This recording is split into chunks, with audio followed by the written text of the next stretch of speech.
आप सभी का स्वागत है हमारे चैनल पे। आज जो हम सब टॉपिक पढ़ने वाले हैं वो बहुत ही इम्पॉर्टेंट है। उस टॉपिक का नाम है डिमोनेटाइजेशंस इन इंडिया। हम सब इस तरीके से पढ़ेंगे ताकि आपका prelims plus mains plus interview किसी जगह पर भी इस रिलेटेड टॉपिक्स पूछा जाता है तो आप इजीली आंसर कर सकते हैं। पहले हम सब देखने वाले हैं introductions, that is what is demonetisations is all about.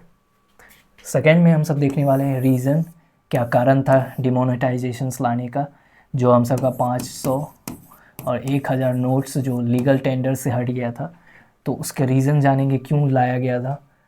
Challenges, आगे जब ये डिमोनेटाइजेशंस को इंट्रोड्यूस किया गया था तो इससे क्या क्या चैलेंजेस आए थे उसको हम सब देखने वाले हैं।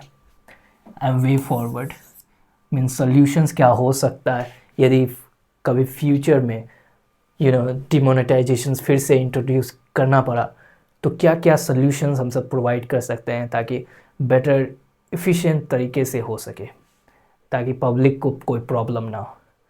So that is just an overview. Let's dive into the lecture में आगे जाने से पहले आप सभी से अनुरोध है कि हमारे चैनल को सब्सक्राइब करें, लाइक करें, कमेंट करें and don't forget to share among your friends and family member. If you really do that, it's going to be awesome and fantastic to us. With this note, let's dive into the lecture. हम सब बात कर रहे थे डिमोनेटाइजेशंस in India के बारे में topic. पहले हम सब जानते हैं, देखते हैं कि व्हाट इज़ दिस डिमोनेटाइजेशंस, राइट। हम सबको पता है पीएम मोदी, राइट, 8 नवंबर 2016 को अनाउंस करते हैं कि 500 और 1000 के नोट्स अब लीगल टेंडर नहीं रहेंगे, राइट, लीगल टेंडर। इसमें क्या हुआ कि अब 500 और 1000 रुपये जो हमारे कंट्री में चल रहा था फॉर गुड्स एंड सर्विस को परचेज़ करने के लिए, तो अब इस नोट से हम सब यूज़ नहीं कर सकते थे, परचेज़ नहीं कर सकते थे। That is the process is demonetisation, कि किसी नोट्स को हमारे कंट्री में यूज़ ना करने देना, राइट। इसको हम सब डिमोनेटाइजेशन, यहाँ पर आप देख सकते हैं प्रॉपर तरीके से, demonetisations refer to the process of stripping a legal tender status from a particular set of currency unit. In simpler term हम समझ सकते हैं क्या सिंपलर टर्म में, that it means that certain bank notes, ये bank notes या coins कोई भी हो सकता है, 5 रुपया, ये सब भी। Bank notes longer considered valid, no longer considered valid form of payment within a country. आप वैलिड पेमेंट के लिए यूज़ नहीं किया जा सकता है, राइट। 2016 में पहली बार एक बार इंट्रोड्यूस किया गया था पीएम मोदी के द्वारा। That is all about the demonetisation. Now अब देखते हैं हम सब reason and positive impact of the demonetisation जो इंट्रोड्यूस हुए थे। पहला हम सब देख सकते हैं रिडक्शन इन ब्लैक मनी। जो भी ब्लैक मनी थे उसमें डाटा के अकॉर्डिंग पता चल रहा है कि कुछ रिडक्शंस हुए। दैट इज़ द रीज़न भी बोल सकते हैं, पॉजिटिव इम्पैक्ट भी बोल सकते हैं।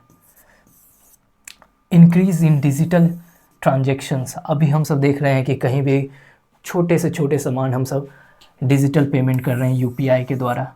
That is also the contribution of demonetisation जो इंट्रोड्यूस्ड हुए थे। तीसरा हम सब लिख सकते हैं रिडक्शन इन करप्शंस। करप्शंस भी कम हुए हैं, काहे कि जब डिजिटल ट्रांजेक्शन्स होंगे तो ऑफलाइन पेमेंट नहीं होगा, तो उससे क्या होगा, अकाउंटेबिलिटीज़ बढ़ेंगे एंड कोई मिडिल मैन नहीं रहेगा, तो करप्शन रिड्यूस हो जा रहा है। 4th नंबर में आप लिख सकते हैं increase in tax revenue. Tax revenue, ऐसा डाटा के अकॉर्डिंग देखा गया है कि टैक्स रेवेन्यू बढ़ रहा है गवर्नमेंट को। एंड टेक्नोलॉजिकल एडवांसमेंट, अब यदि डिजिटली ट्रांजेक्शन्स करना है तो टेक्नोलॉजिकल एडवांसमेंट करना होगा, जैसे यूपीआई सब, ये सब इसी का पार्ट है। तो टेक्नोलॉजिकल एडवांसमेंट भी आया है डिमोनेटाइजेशंस करने से। This is all about the positive impact और रीज़न किस लिए हम सब इंट्रोड्यूस किए थे डिमोनेटाइजेशंस। पहला आप लिख सकते हैं reduction in black money, increase in digital transactions, तीसरा में रिडक्शन इन करप्शंस, चौथा में इंक्रीज़ इन टैक्स रेवेन्यू, पाँचवा में technological advancement. So this is all about now challenges और बोल सकते हैं लिमिटेशंस. जब हमने इंट्रोड्यूस किया था उस समय क्या क्या प्रॉब्लम्स आए थे, let's try to see that. पहला आप लिख सकते हैं कि ineffective against black money. So जितना हम सब सोचे थे राइट कि इतना इफ़ेक्टिव होगा, उतना इफ़ेक्टिव नहीं रहा है अगेंस्ट दी ब्लैक मनी. सो दूसरा पॉइंट हम सब देख सकते हैं डिजिटल ट्रांजेक्शन्स हर्डल्स. सो यहाँ पर हर्डल्स क्यों आ रहे थे? वी नो दैट हमारे कंट्री में नियरली बहुत सारे इलिटरेट्स भी हैं ना, इसके कारण से प्रॉब्लम्स आ रहे थे. अलॉन्ग विथ टेक्नोलॉजिकल अवेयरनेस नहीं है, अवेयरनेस और नॉलेज तभी के समय राइट. तो उस समय प्रॉब्लम हो रहा था किस तरीके से डिजिटल पेमेंट किया जाए. एंड तीसरा में आप लिख सकते हैं cash crunch and long Q. हम सबको याद होगा कि किस तरीके से एटीएम के बाहर बहुत बड़ा बड़ा लाइन लगा हुआ था लंबे लंबे. So that's a problem at that point of time. चौथा में लिख सकते हैं आप करप्शंस एंड लूप होल्स. अभी भी करप्शंस कंटिन्यू है, ऐसा नहीं है कि पूरा एलिमिनेट हो चुका है. पाँचवा में आप लिख सकते हैं negative impact on GDP growth. So GDP growth में ऐसा देखा गया है कि नेगेटिव इम्पैक्ट हुआ है. So this is all about the challenges we have faced during the demonetisations in India when we introduce that. So पहला था आपका ineffective against black money, digital transactions hurdles, cash crunch and long queue, corruptions and loopholes are there, negative impact on GDP growth. Now let's try to see the way forward or the solutions if further need to be introduced in future. What has to do by the governments, right?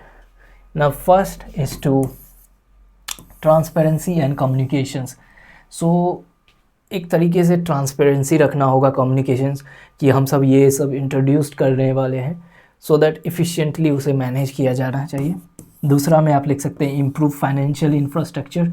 सो ये ऐसा major decisions लेने से पहले government को ensure करना चाहिए था कि एक प्रॉपर इंफ्रास्ट्रक्चर डेवलप होना चाहिए. और पता था कि एटीएम पे प्रॉब्लम इस तरह से क्रिएट हो सकता था, तो पहले ही बहुत सारे एटीएम्स बना दिए जाते तो हो सकता है ये प्रॉब्लम्स ना आते, क्योंकि मेजर प्रॉब्लम तभी फेस किया गया था रिलेटेड विद एटीएम्स. तीसरा में आप लिख सकते हैं एजुकेट एंड अवेयर सिटीजन्स. जो भी चीज़ है उसके बारे में अवेयर करना होगा, डिमोनेटाइजेशंस क्या होता है, किस तरीके से इम्प्लीमेंट करना है. So everything has to be taught to those peoples as well.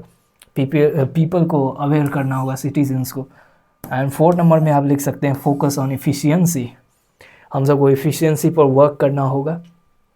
And पाँचवा आप लिख सकते हैं कोलैबोरेशंस एंड इंटरनेशनल कोऑपरेशंस. सो यदि कोई भी अलग कंट्री इसी तरीके से डिमोनेटाइजेशन से इम्प्लीमेंट किए होंगे तो हम सबको एग्ज़ाम्पल के तरीके से वहाँ से लर्न करना होगा कि जब उसने इंट्रोड्यूस किया है तो वो किस प्रोसेस को फॉलो किए थे ताकि वहाँ के जो सिटीजन्स थे स्मूथली हर एक चीज़ को कंडक्ट हुआ था. सो उस तरीके से हम सबको देखना होगा. So this is all about the way forward और solutions. So hopefully you have learned everything related with demonetizations in India. So that's all for today. Thank you for watching.